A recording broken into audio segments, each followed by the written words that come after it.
questions about college admissions tests are some of the big ones that come up when we're working with high school students. Students are beginning to embark on their college admissions journey, and they often want to know, what are the popular college admission tests? Do I take the ACT? Should I take the SAT? What are the differences? And how do I know which of those tests colleges are going to prefer? Is one test better than the other? Well, today we're actually going to go in and look at all of those different pieces, the details of ACT, the details of SAT, to help you navigate your choices.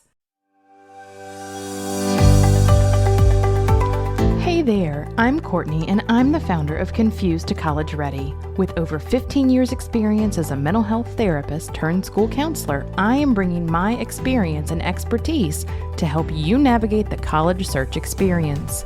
My goal is to serve students and their families and unlock the secrets to college searching. Stay tuned.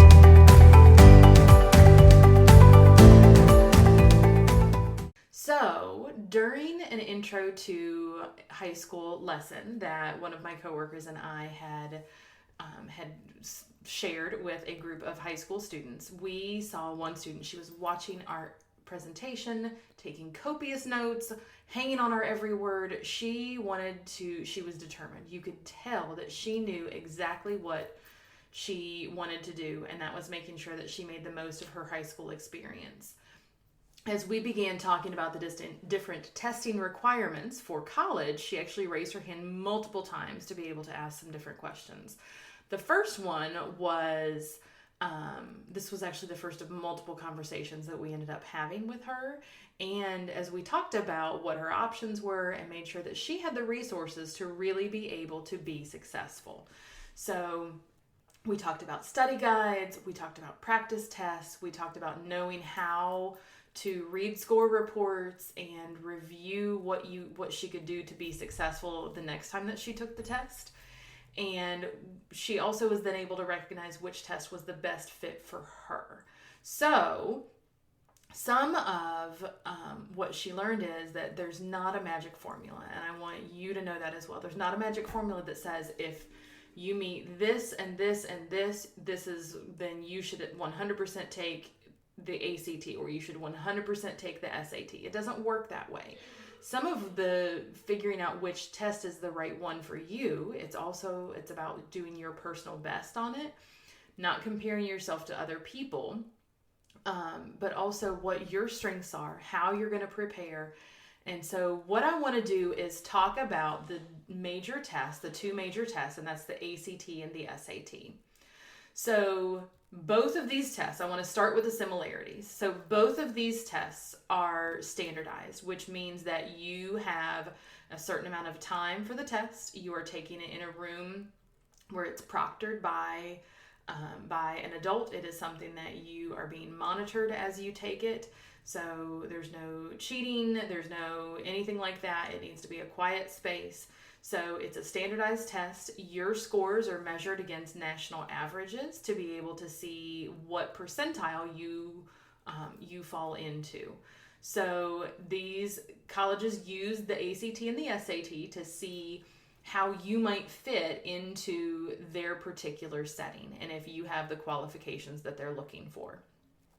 I do encourage students to take both tests, to take both the ACT and the SAT, and look at your strengths and where you need to grow to see what one might actually be a better fit.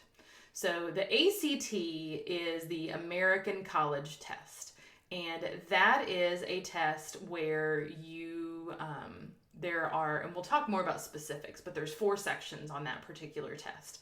The SAT is the Scholastic Assessment Test.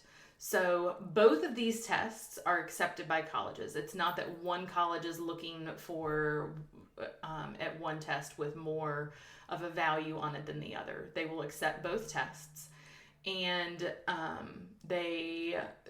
another similarity is that students are able to, you're only given points for correct answers. So if you guess on a question or you have an incorrect answer, that doesn't ding you, or it doesn't, I don't even really like that word, but it doesn't negatively impact your score. Another thing that comes up is what happens if you get to the end of a test section and you only have so many minutes. You have a few minutes left and you have 5 questions that you haven't answered. What do I do? Do I leave it blank or do I guess? Absolutely guess. Some students will do a straight line of their answers. Other students will do kind of a zigzag pattern. I've heard it called a Christmas tree before. So there might be a zigzag pattern, but you're more than likely going to get at least one or maybe a couple of those right. So it is 100% worth it to look into that. So one thing I want to talk about before you actually go into that ACT and SAT, I want to tell you there's a test called the PSAT/NMSQT. And this is an assessment that students can actually take in their 10th or 11th grade year. Some students might take the PSAT 8-9 in 8th or 9th grade. This PSAT/NMSQT that you take in 10th and or 11th grade is a really good opportunity for you to practice taking a test in that standardized environment, as well as being able to see what your strengths are, and if there are, words are hard apparently today, if there are areas for growth. So let's talk a little bit more about the specifics. The ACT has 4 separate sections, so we talked about that. So your sections, you've got English, math, reading, and science. Science isn't looking at, do you understand chemistry? Do you understand physics? What are the things that you know about these advanced science pieces? It's really looking at your critical thinking skills. You're going to interpret information. There are going to be different graphs and tables and some reading that is going to be included with that science component. So it's more about that critical thinking and information interpretation than it is about, do you know, advanced science. The total time for these required sections is going to be 2 hours and 55 minutes. The other thing with ACT is you're going to get a score between 1 to 36 on each of those sections. And then you also get a composite score, which is the average score on your ACT. So that is something that is different with SAT, is that they are taking an average. So even if you go in and you do, you take the test multiple times, and one time ACT will super score. So if you took the ACT several times and you did better one time on English and math, and the next time you did better on reading and science, it's going to take the higher of those scores for that average. But it is an average of those scores, so it's not just adding them together. With SAT, there are 4 separate sections. So they have reading, writing and language, and then 2 math sections. The first math does not use a calculator, and then the second math has a calculator. The test is going to take 3 hours. And with SAT, you're going to have a score range between 400 and 1600. So that reading score is going to be, the reading and writing, it's going to be combined to give you a score between 200 and 800. And then the math sections are combined for a score between 200 and 800. So the difference in scoring, it's not only the numbers, but these scores are they are only added together. It's not an average like the ACT is. So some similarities, and we've talked a little bit about this. The scores are going to be based off of the questions that you answer correctly. So it is not something that you can absolutely guess on it, and it is worth trying and just making sure that everything is filled in or giving your best guess. And then we talked about super scoring. So SAT does the same thing. If you do better one time on your English and on your reading and writing and language, and then the second time you do better on math, it will take the higher of those 2 scores to give you that super score. So this is just, I wanted to give you all a basic overview of testing and what that looks like. Next time we're actually going to go in and we are going to talk about some specific tips on how to study, what that is all going to look like.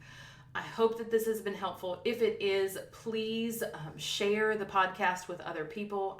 We would greatly appreciate that. We are almost at 2,000 downloads on the podcast, which is absolutely incredible. And that is thanks to you all for listening and for being able to share the podcast. please, you can follow us on social media, and you also can download our free guide on how to get started with your college search at www.confusedtoready.com/how to start. Take care.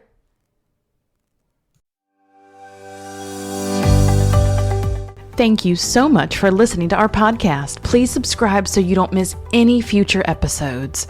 You can find us on Instagram and Facebook at Confused to Ready, and download our free guide on how to start or expand your college search at confusedtoready.com/how to start.